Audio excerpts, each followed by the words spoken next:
بسم اللہ الرحمن الرحیم۔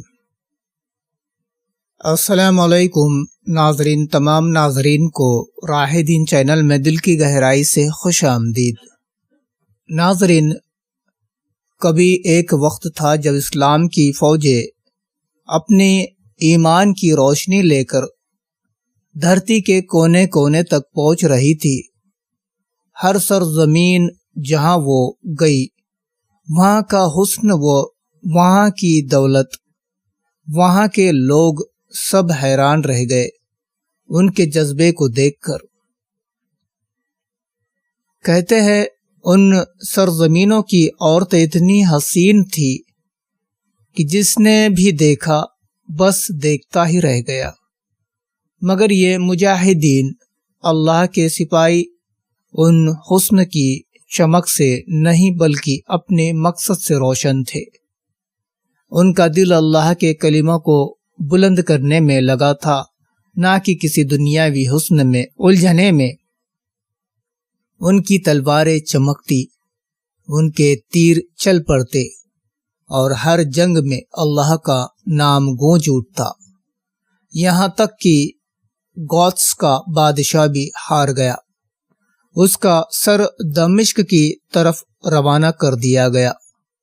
نہ کیچڑ، نہ پیاس، نہ برفیلے پہاڑ، کچھ بھی ان سپاہیوں کو روک نہ سکا۔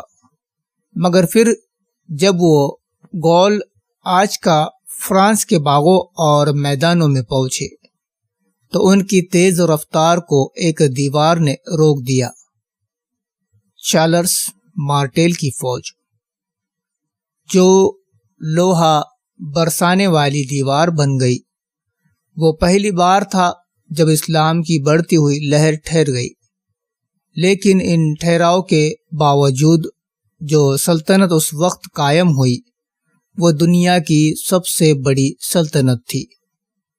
اندلس، اسپین سے لے کر ہندوستان تک ہر جگہ اسلامی علم، عدل و تہذیب کی روشنی پھیلی ہوئی تھی،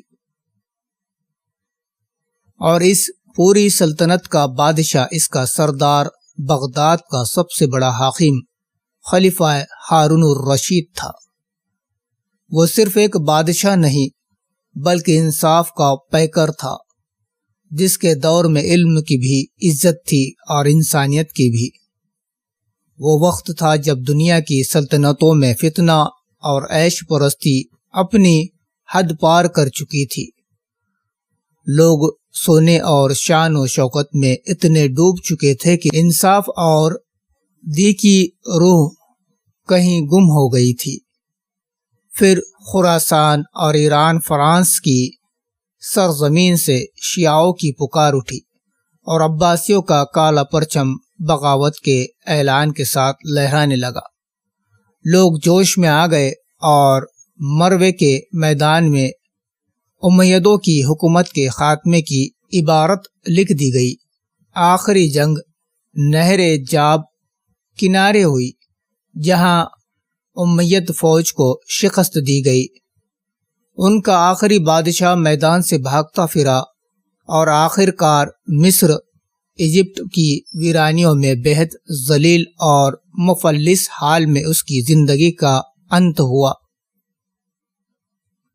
ہارون الرشید اکثر کہا کرتے تھے، جنگ میں تو امید شیر ثابت ہوئے مگر موت کے وقت وہ بھیڑوں کی طرح کٹ گئے۔ یہ بات وہ فخر سے کہتے کیونکہ ان کے دادا عبد العباس نے سن 749 عیسوی میں عباسی خلافت کی نیو رکھی تھی، وہ نیو جو بعد میں علم، تہذیب اور طاقت کی مثال بنی۔ ہارون الرشید کے تعلیم کا دور ان کے استاد یحییٰ برمکی کی نگرانی میں شروع ہوا۔ وہ صرف ایک استاد نہیں تھے بلکہ ہارون کے لیے باپ جیسی شخصیت بن گئے تھے۔ ہارون انہیں ابا یعنی پتا کہہ کر پکارتے تھے اور آخری سانس تک انہیں اسی نام سے یاد کرتے تھے۔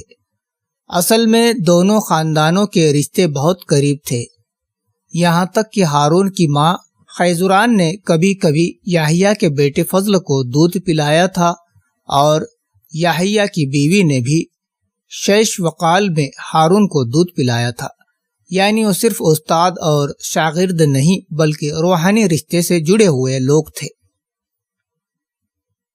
علم اور تعلیم کی سختی مندی خلیفہ نے خاص ہدایت دی تھی کہ ہارون کو اپنے استاد کی ہر بات ماننی ہے، پوری طرح ان کے حکم میں رہنا ہے۔